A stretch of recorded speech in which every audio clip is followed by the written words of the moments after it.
Gjemate, ky muaj,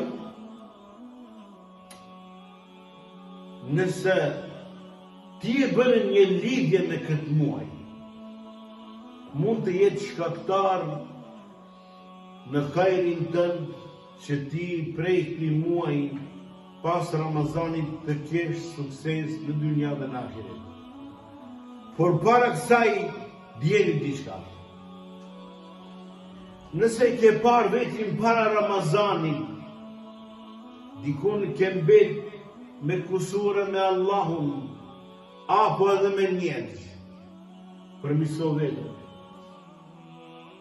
Nëse ke pa që ke bërë shime, e ke bërë devijime Allahun, e ke bërë të mangë ta shumë sene, përmisoj dhe plëtsoj, ashtu që të kompletohesh kur dalish prej muajit bekun, kur dalish prej Ramazanit.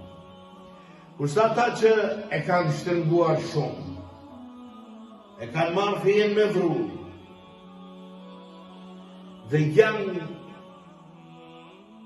postuajse si ujqit, ata duhet të zbusin vetën, të ndalën, nga sa ajtë nëse ashtu vazhdon, dikuri i lëshohët edhe ajo. Ne kemi kujdes, nga sa i cili i jep shumë, dikuri lodhët, e kur lodhët, ka mundësi me lënë krep, më mirë është të jetë mesata. Ashtu si shta Allahu në Kur'an. وَكَذَلِكَ جَعَلْنَاكُمْ أُمَّةً وَسَطًا لِتَكُونُوا شُهَدَاءَ عَلَى النَّاسِ وَيَكُونَ الرَّسُولُ عَلَيْكُمْ شَهِيدًا. Që thënë?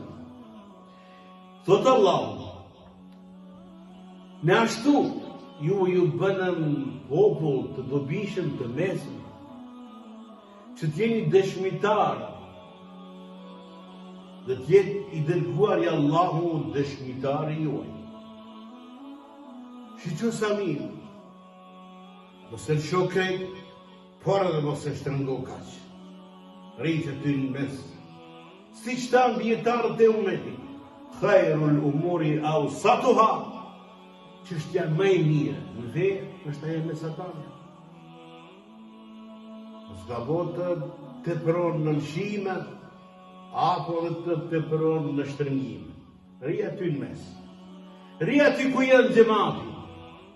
Mos ju ndaj xhamati. Nga se dele e cila ndahet prej tupës e han ujë. Prandaj ruani vetën dhe familjen tuaja.